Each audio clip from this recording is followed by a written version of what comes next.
Hi, I'm Tamara and welcome to my YouTube channel. Today, I'm going to talk to you about the INFJ. And I think there's a mystery to INFJs. They are the masters at calling things into existence. If there's something that they want or that you want, they absolutely believe it. They seem to have a clarity into that line of thinking, whereas most of us are going to kind of waver with that. Like if you're having faith about something and you're believing for something in your life, but they seem to have a direct line of clarity, a vision, a knowingness that this is going to happen for you, or this is going to happen for me. I believe it. They feel it, they know it. So I think they have the ability to manifest things that they want or things that they are truly believing for. So if they have a belief in God, it's very, very strong. It's very deep. It's very sincere, meaning they have a direct connection with God. Not to say that none of us can, because all of us also can have a direct connection with God. But there's this closeness that they seem to be able to achieve that some types might struggle with. You know, maybe if you're an extrovert, you're so in touch with the external world, like when you're praying, it's like, oh wait, a bird flew by. You're distracted. But when it comes to God and their channel with Him, there's an intensity. They seem very strong in their beliefs, like it's unshakable. They can talk directly to Him, they understand Him, and it's just a very powerful thing. And it's extremely important to them when they are religious or spiritual. That is the core of who many of them are. They seem to have an aura about them. For some reason, when I see an INFJ, I usually know, not always, wow, like I can just feel their energy. They are very complex people and they have the ability to delve into what's very complicated and figure it out. They are driven. Their first cognitive function is their introverted intuition, which seems to be the thing that people are most fascinated with about them. And it comes so easily and so natural to them that they may not even be totally aware of it because it's just who they are. They may think that you have the same ability that they do. It's their first function, so they can grab it very quickly. They've had a lot of practice with it. It gives them a lot of insight. I think that introversion intensifies it. It puts it out in the forefront for them to use, and they can use that insight on themselves and also on others. If you ask an INFJ, are you psychic? I think there are some INFJs that definitely are very much aware of that ability. Or a better word for that might be prophetic. Like maybe they're prophetic. If they're Christians, for example, maybe they have the gift of prophecy, which is talked about in the Bible. One of my favorite things about them is if they're in the counseling field or the psychology field like I am, they can give me a window of clarity that I didn't see because they can go deep into my psyche. I can tell them a couple of things that I'm struggling with, and they can take me much deeper and start putting things and piecing things together in an amazing way that reveals things to me that I was not consciously aware of. And sometimes they can be more consciously aware of certain things before you are. They may know that you're depressed or that you have anxiety or that you're struggling with something in your life before you're even in tune with it. Sometimes they can call out something that's going to happen that for most people might seem a little odd or like, how in the world did you pick that up? And it could be something simple like work is going to be canceled tomorrow. That intuition is like a combination of experiences mixed with gut feelings. It's just kind of a mysterious thing anyway. They also aren't the best at letting people inside their world unless they feel totally comfortable with you and they completely trust you.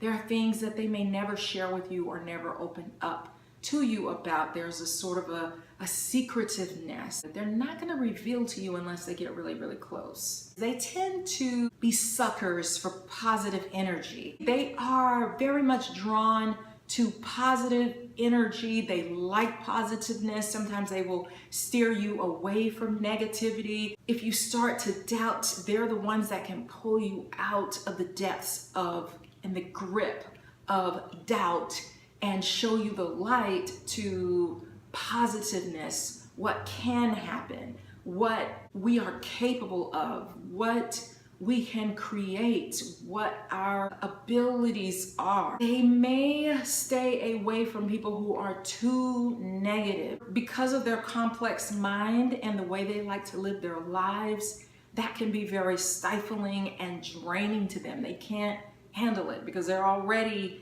piecing together and dealing with so many intricate layers. A huge component to the INFJ is perfection. They usually are dealing with some level of perfectionism. It drives them, it pushes them, it aggravates them. It can drive them absolutely crazy. What is perfection? Perfection is achieving that which cannot be achieved, honestly, because all of us are fallible, imperfect human beings. So if you're an INFJ, you need to kind of latch onto that and deal with that in baby steps. Relieve yourself of that obligation because it is an impossible one that they definitely put on themselves, and it drives them, and it can also drive them crazy, literally. There have been some INFJs who have delved into an extremely unhealthy realm, whether it's in their artistry, whether it's in their job, their marriage, their personal life, whatever it is that they're trying to perfect, or just being a better person, being a better Christian. I'm not good enough. I need to read the scriptures a lot more than what I'm doing. I'm not praying enough. There's always going to be the word, I'm not doing enough, no matter whether they're extremely healthy or they are extremely unhealthy. I'm going to venture to say that every single INFJ out there is going to experience some level of anxiety and some level of depression at some points in their life. It could be light or it could be very deep and hard for them to escape from. Now, there might be some exceptions to the rules, but this seems to be part of their self-discovery. NFs always have this quest for self in some ways or another. So an INFJ might become a different person at some points on some level. Not completely, but just in nuances, because they're constantly rediscovering. So that anxiety and that depression may be triggered because they are trying to get to the root of something in their life that they're unsatisfied with, that needs to be better. That's a sense of frustration. They want to figure that thing out. And someone who is on the extreme end, it could lead to eating disorders. It could lead to body dysmorphia, where no amount of plastic surgeries are enough. There is a group that can be so driven into perfection, and it could be because they had a very harsh, demanding parent that expected way too much of them in their childhood, or they were pushed too hard, or the expectations were way too high at some point in their life, and so they feel like they're never good enough. Some level of anxiety and depression is probably good because that's what helps them to hone into whatever it is that they're trying to figure out or gain knowledge about or grow the self. It's not necessarily a terrible bad thing, but I do think they have to watch out for that and also work on that sometimes. Like, take some time where you work on that depression, those levels of depression or anxiety, so that they don't get out of control. Let's talk about assertiveness. I've heard an INFJ once say that they were going to assertiveness training because they felt like they're not assertive enough. And the crazy thing to me is that INFJs are sort of are born with some component of assertiveness, speaking their mind, saying what they think, saying what they feel. I don't care if they fit the qualifications of a highly sensitive person. They still manage to find a way to be assertive about the things that are important to them. Whether it's, I don't feel comfortable doing that. They're gonna figure out a way to get out of whatever that situation is that's making them feel supremely uncomfortable. Even when they are super sweet or they consider themselves to be very kind, very feeling, they figure out a way to express themselves. So I don't think INFJ should worry about that as much as they do. It might be uncomfortable for them, but they find the courage. And it might not be in a mean, nasty, or harsh way, but they figure out a way to let you know what it is that they want, what they don't want. If they are at work and they're working on something, they're just gonna keep pressing for that perfection. They're also great at setting boundaries, which also goes with that assertiveness thing. They are very independent. They're gonna figure out their own lane. They need to be their own person so that they can figure out the complexities of life. They have a self-identity, a need to create goals. They need to be able to reach their truest goal at their depth, and if they don't, that is the bane of their existence. That is going to create frustration because they have to do it. It's like a quest. It's like a built-in mission that they have in life. I would venture to say that most of them have a need to touch the lives of others in some capacity. It is something that they yearn for, that they're drawn to, that gives them great satisfaction in life and that they can be phenomenal at. There was a famous person that said, and this reminded me of an INFJ, and this is what they said in quotes, "I like songs that touch the heart, that stays with a person for a lifetime. That's what's important to me, and that's what I'm here for." You can't get much more INFJ than that.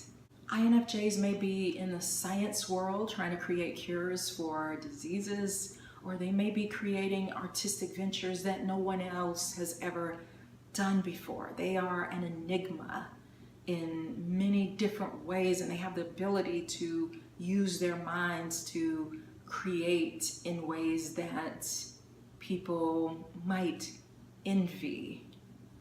But they are very much in touch with the subconscious and the psyche, and they can be. That same musician said, "It's never good enough." And that's something that can hurt, but also drive an INFJ.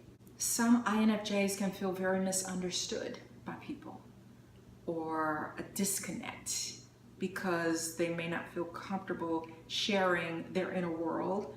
There might even be some oddities to some INFJs, or they may feel like, well, why should I share this with somebody? They're not going to get it anyway. That same artist said, "I will be magic.